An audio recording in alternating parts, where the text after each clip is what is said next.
Hello student, welcome to our channel CS engineering Gyan. आज के tutorial में हम लोग देखेंगे यूपीपीएससी के कंप्यूटर ऑर्गेनाइजेशन एंड आर्किटेक्चर के फर्स्ट पार्ट के कुछ multiple choice question 50 multiple choice question आपके देखेंगे जो इम्पॉर्टेंट है आपके यूपीपीएससी कंप्यूटर साइंस एग्जाम में। तो सबसे पहला पहला क्वेश्चन की हम लोग इसमें बात करते हैं। तो फर्स्ट क्वेश्चन है, who propose the concept of the store program computer. Store program computer का जो कॉन्सेप्ट है वो आप किसने दिया था, किस साइंटिस्ट ने दिया था? चार्ल्स बेबेज है आपका, एलन ट्यूरिंग है आपका, जॉन वॉन न्यूमैन ने दिया था, या हॉवर्ड टेकिल। तो इसमें जो दिया था वो दिया था जॉन वॉन न्यूमैन ने ये कॉन्सेप्ट आपका दिया था। सो इसका आंसर रहेगा आपका सी।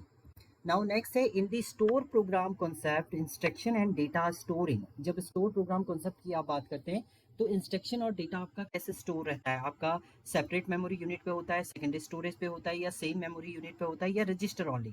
तो ये होता है आपका सेम मेमोरी यूनिट पे आपका स्टोर रहता है आपका स्टोर प्रोग्राम कॉन्सेप्ट में instruction and data. Now next question की हम लोग बात करते हैं, store program concept is base of. Store program concept जो है वो किस पे बेस है आपका? ये है हार्वर्ड आर्किटेक्चर पे है, वॉन न्यूमैन आर्किटेक्चर पे है आपका, सिस्क आर्किटेक्चर है, या रिस्क आर्किटेक्चर पे है? तो ये आपका किस पे है? वॉन न्यूमैन आर्किटेक्चर पे बेस होता है आपका store program concept. Which generation of computer use the store program concept first? सबसे पहले स्टोर प्रोग्राम कॉन्सेप्ट आपका किस जनरेशन में यूज हुआ? फर्स्ट, सेकेंड, थर्ड, या फोर्थ? तो आपका स्टोर प्रोग्राम का कॉन्सेप्ट जो है फर्स्ट जनरेशन से ही आपका स्टार्ट हो गया, जिससे डेटा आपका स्टोरेज फॉर्मेट में आपका रहता था, तो फर्स्ट जनरेशन यहाँ पर रहेगा आपका। The store program concept allow. Store program concept क्या अलाउ करता है? इंस्ट्रक्शन टू बी हार्डवायर, या program modify by changing memory content, या आपका है data and instruction store separately, या instruction store in CPU register only. तो यहाँ पर ऑप्शन आपका रहेगा B, program modification by changing memory content. Memory content को चेंज करके साथ साथ आप प्रोग्राम मॉडिफिकेशन भी यहाँ पर कर सकते हैं। नाउ नेक्स्ट है, which is not a basic concept of computer system. Computer system का जो बेसिक कॉन्सेप्ट है वो क्या नहीं है? आपका सीपीयू, आपका मेमोरी है, इनपुट आउटपुट है, या आपका कंपाइलर है, सेंट्रल प्रोसेसिंग यूनिट। ये भी इंपॉर्टेंट है आपका, मेमोरी भी इंपॉर्टेंट है, इनपुट आउटपुट भी इंपॉर्टेंट कंपोनेंट है। बट कंपाइलर तो आपका लैंग्वेज कन्वर्जन और आपका ट्रांसलेशन के लिए होता है, तो आपका यहाँ पर ऑप्शन हो जाएगा compiler. The CPU communicate with memory using. CPU में जो मेमोरी के साथ कम्युनिकेट करता है वो किस किस कर सकता है? Data address and control buses से करता है, केबल से करता है, डिवाइस ड्राइव से करता है, या पोर्ट्स ओनली? तो हमेशा याद रखिए, आपका जो कम्युनिकेशन के लिए आपके तीन बसेस यूज होती हैं, data bus, address bus, control bus.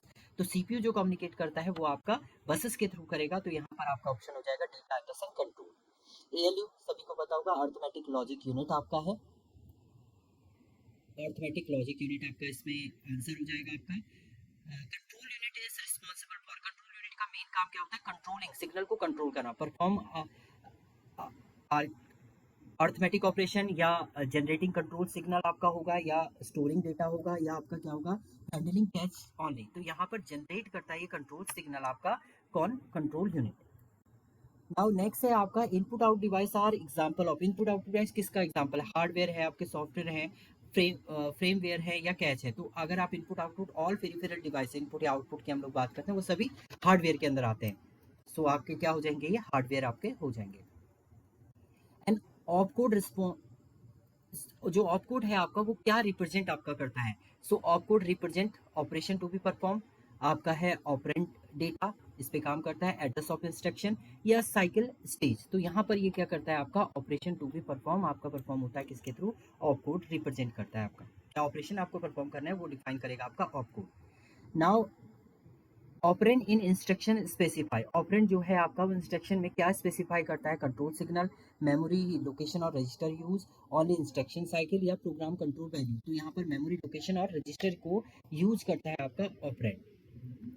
Now next है, machine instruction consist of. Machine instruction क्या कंसिस्ट करता है आपका? ओनली ऑपरेंड, या आपका ओनली ऑपकोड आपका करेगा, ऑपकोड प्लस ऑपरेंड, या आपका कंट्रोल यूनिट। तो जब भी आप कंट्रोल वर्ड, तो आप जब मशीन की बात करते हैं तो उसमें दोनों चीजें आपकी चलती हैं, ऑपकोड एंड ऑपरेंड।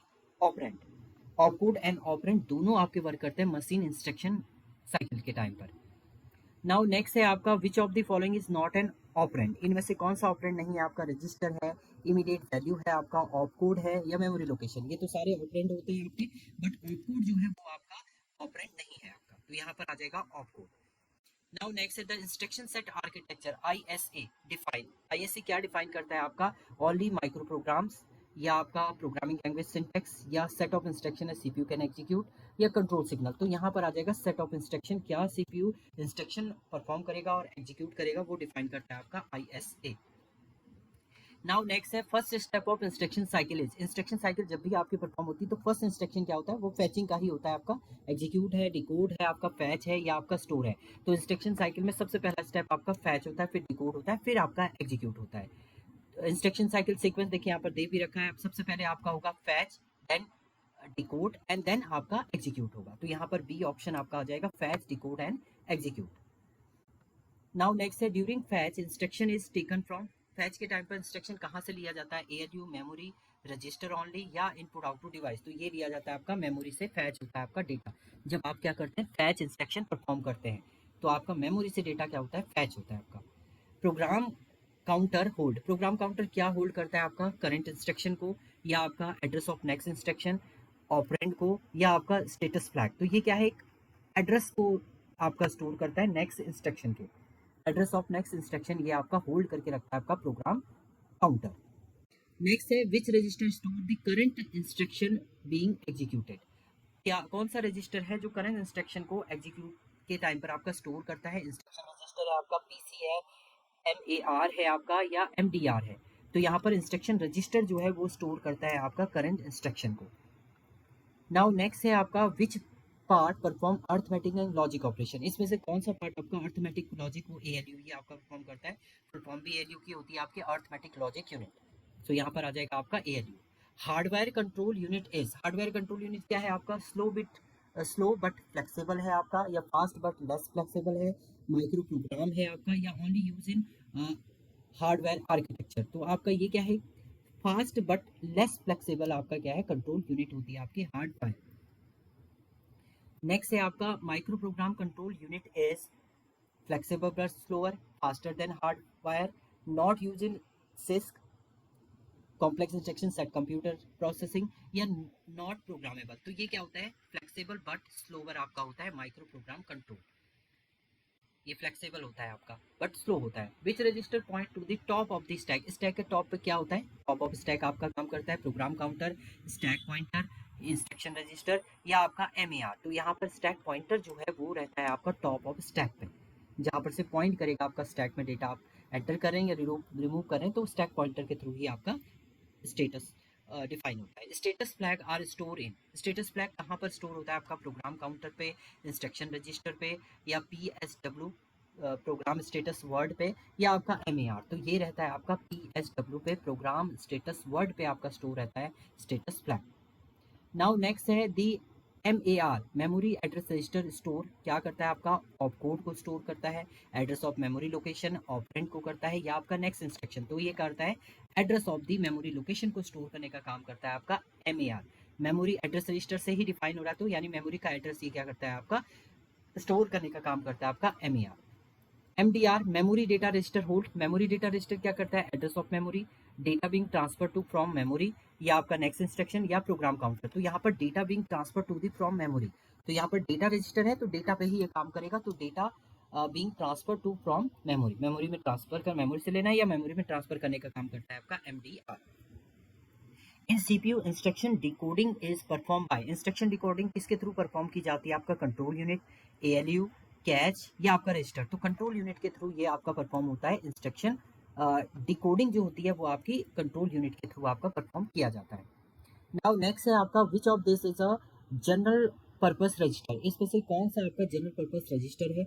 AX है आपका, PC है आपका, MAR है आपका, IR है। तो AX जो है वो आपका एक जनरल पर्पस रजिस्टर है। इसके अलावा प्रोग्राम काउंटर है, ये मेमोरी एड्रेस रजिस्टर है, ये इंस्ट्रक्शन रजिस्टर है। ये आपका एक जनरल पर्पस रजिस्टर है जिसमें आप कोई भी डेटा एक्सेस कर सकते हैं। अदरवाइज अदर तो आपके मेमोरी प्रॉपर आपके रजिस्टर हैं जो प्रॉपर वर्क के लिए आपके बने हुए हैं। नाउ नेक्स्ट है आपका which is a special purpose register. इसमें से कौन सा आपका स्पेशल पर्पस रजिस्टर है? BX, CX, प्रोग्राम काउंटर या आपका DX। तो ये तो सारे आपके स्पेशल पर्पस के लिए तो यूज नहीं है। प्रोग्राम काउंटर ही आपका क्या है? स्पेशल पर्पस है के लिए यूज होता है आपका। उसके अलावा ये तो आप जनरल पर्पस आपके रजिस्टर हो गए, BX, CX, DX जो भी आप लिखेंगे वो आपके जनरल पर्पस के लिए है। फास्टेस्ट मेमोरी, सबसे फास्ट मेमोरी आपकी कैश मेमोरी होती है। फास्टली डेटा एक्सेस आपको करना है तो कैश मेमोरी के थ्रू आप कर सकते हैं, तो यहाँ पर ऑप्शन हो जाएगा A, cache memory. Now next है आपका RAM is random access memory. And ये क्या होता है, RAM is a volatile in nature. Volatile in nature होता है आपका, यानी इसका डेटा जैसे ही आप स्विच ऑफ करते हैं तो इसका डेटा आपका इरेज हो जाता है, और जैसे ही आप स्विच ऑन करते हैं सिस्टम को तो वो रिबूट के टाइम पर डेटा को क्या करता है, रीडायरेक्ट करता है। तो ये वोलेटाइल इन नेचर होता है, जबकि रोम आपकी नॉन वोलेटाइल इन नेचर होता है, और इसको हम रीड ऑनली मेमोरी भी बोलते हैं। सो यहाँ पर आ जाएगा आपका read only ROM. Virtual memory is implemented using, virtual memory क्या होता है आपका, cache memory, RAM plus secondary storage, ROM हम बोल सकते हैं, या फ्लैश मेमोरी ओनली। तो वर्चुअल मेमोरी होती है RAM plus secondary storage. So RAM जब फुल हो जाती है तो रैम से कुछ डेटा हम लोग सेकेंडरी स्टोरेज में स्टोर करते हैं, और वहाँ से जिसकी रिक्वायरमेंट अभी है उसको ले आते हैं। तो ये वर्चुअली हमें ऐसा लगता है कि हमारी मेमोरी फुल नहीं हुई, बट वो एज अ वर्क करता है आपका वर्चुअली। सो सेकेंडरी स्टोरेज से डेटा स्टोर एक्सेस करेगा और वहाँ स्टोर करता है, रैम से डेटा को रिमूव करता है। तो यहाँ पर आपका ये वर्चुअली वर्क करता है, तो इसलिए रैम एंड सेकेंडरी स्टोरेज का यूज करके आप वर्चुअल डिफाइन कर सकते हैं। नेक्स्ट है which technique improve CPU memory speed mismatch. CPU की जो मेमोरी स्पीड है वो मिसमैच किसके थ्रू होती है, pipelining, cache memory, multi processing, या पेजिंग। तो यहाँ पर आपका ऑप्शन है कैश मेमोरी के थ्रू आप क्या कर सकते हैं, स्पीड को मेंटेन मिसमैच करा सकते हैं। Now associative memory is also called, जो एसोसिएटिव मेमोरी होती है उसे क्या बोला जाता है, आपका रैम, कंटेंट एड्रेस मेमोरी, या रोम, या आपका फ्लैश मेमोरी। तो उसे बोला जाता है आपका कंटेंट एड्रेसेबल मेमोरी, CAM आपका बोला जाता है एसोसिएटिव मेमोरी को। नाउ नेक्स्ट है the time to access memory is called, जिस समय आप मेमोरी एक्सेस करते हैं उसे क्या बोला जाता है, latency time, throughput, cycle time, या कैच हिट रेट आपका बोला जाता है। तो उसे बोला जाता है लेटेंसी रेट। लेटेंसी रेट से आप डिफाइन करते हैं access memory time. Memory hierarchy is organise by, memory hierarchy किसके थ्रू ऑर्गेनाइज होती है, size and speed, price only, address width, या इंस्ट्रक्शन सेट। तो ये आपकी साइज और स्पीड के अकॉर्डिंग जो है मेमोरी हायरार्की को डिफाइन आपका किया गया है। नाउ नेक्स्ट है सेकेंडरी स्टोरेज इज यूजुअली आपका फास्टर देन रैम, आपका non volatile and large volatile and cache memory. So ये क्या होता है, non volatile and large data access कर सकते हैं आप सेकेंडरी स्टोरेज के थ्रू। हार्ड डिस्क है आपकी नॉन वोलेटाइल नेचर होता है, लार्ज स्टोरेज आप उसके अंदर कर सकते हैं। तो सेकेंडरी स्टोरेज जो है non volatile and large scale का आपका होता है। D RAM needs dynamic RAM, dynamic random access memory, refresh cycle आपको चाहिए, नो रिफ्रेश आपका चाहिए, माइक्रो प्रोग्रामिंग चाहिए, या आपका रोम सपोर्ट चाहिए। तो जब भी आप डी रैम की बात करेंगे वो ईच टाइम आपका रिफ्रेशिंग साइकिल मांगता है, तो यहाँ पर रिफ्रेश साइकिल आपका चाहिए इसमें। Which of the following is not an input output technique, इसमें से कौन सी आपकी इनपुट आउटपुट टेक्निक नहीं है, program input output, interrupt driven input output, DMA, या आपका पेजिंग। तो इसमें कौन सी आपकी इनपुट आउटपुट डिवाइस नहीं है, प्रोसेस नहीं है, पेजिंग जो है वो नहीं है। उसके अलावा अदर जितने भी डिवाइसेस हैं ऑल थ्री टेक्निक के आपकी कहलाती है इनपुट आउटपुट टेक्निक, जिसमें program input output, interrupt driven, DMA direct memory access भी आपका इनपुट आउटपुट टेक्निक के अंदर आता है। DMA stand for direct memory access, अभी मैंने बता दिया आपको, ये डायरेक्ट मेमोरी एक्सेस आपका इसका फुल फॉर्म है DMA का। नाउ नेक्स्ट है which input output method allow CPU and input output to work in parallelly, इसमें से कौन सा सब डिफाइन करता है कि पैरेलली आपके सीपीयू एलोकेशन भी हो जाए, इनपुट आउटपुट भी वर्क करे पैरेलली। तो कूलिंग है, इंटरप्ट है आपका, प्रोग्राम इनपुट आउटपुट है, या नन है। तो इंटरप्ट में आप यूज कर सकते हैं, इनपुट आउटपुट मेथड अलाउ करता है CPU and input output parallelly work कर सकते हैं इनपुट के इंटरप्ट के टाइम पर। नाउ नेक्स्ट है which device acts as interface between CPU and peripheral, CPU और पेरिफेरल के बीच में कौन सा डिवाइस एज ए इंटरफेस का काम करता है, catch, input output controller, ALU, या बस। तो बस इसी सॉरी इनपुट आउटपुट कंट्रोलर जो है वो आपका वर्क करता है किसके बीच में, इंटरफेस का काम करता है सीपीयू और पेरिफेरल डिवाइसेस के बीच में। डेटा स्टोर और वो करने के लिए आप बसेस का यूज करते हैं। विच बस is use for data transfer, तो ये आपकी डेटा ट्रांसफर के लिए डेटा बस ही यूज होगी। डेटा अगर ट्रांसफर करना है तो डेटा बस होंगी आपकी। दूसरी आपके विच बस डिसाइड वेदर रीड और राइट ऑपरेशन अगर परफॉर्म करने तो कौन सी बस होती है, control bus, address bus, data bus, या पावर बस। तो उसके लिए आपका यूज होती है कंट्रोल बस। कंट्रोल बस आपका रीड एंड राइट दोनों को डिसाइड करता है आपका। नाउ नेक्स्ट है एड्रेस बसेस, ये यूनिडायरेक्शनल होता है या बाई डायरेक्शनल आपका होता है।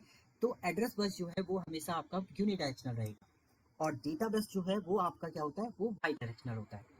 डेटा बस की हम लोग बात करेंगे तो वो बाई डायरेक्शनल होगा, और एड्रेस बस आपका यूनिडायरेक्शनल होता है। Interrupt priority is manage by, interrupt की जो प्रायोरिटी है वो कैसे मैनेज की जाती है, इंटरप्ट कंट्रोलर के थ्रू, कैश के थ्रू, DMA के थ्रू, या ALU। तो इंटरप्ट कंट्रोलर के थ्रू ही होगा, इंटरप्ट को मैनेज करेगा प्रायोरिटी, तो इंटरप्ट कंट्रोलर के थ्रू आपका मैनेज होता है इंटरप्ट की प्रायोरिटी को। एंड लास्ट क्वेश्चन है, इन vector interrupt address of ISR। ISR is, उसका एड्रेस क्या होता है आपका, फिक्स होता है, सप्लाई बाय डिवाइस होता है आपका, सप्लाई बाय सीपीयू ओनली होता है, नॉट यूज होता है आपका। तो इंटरप्ट, आपका वेक्टर इंटरप्ट में जो एड्रेस है ISR का, वो क्या होता है आपका, सप्लाई बाय डिवाइस होगा आपका, डिवाइस सप्लाई करेगा आपका एड्रेस ऑफ ISR की। सो ये आपके थे 50 question related to computer organisation and architecture. First था, नेक्स्ट पार्ट में हम लोग 50 क्वेश्चन और देखेंगे। Thank you student.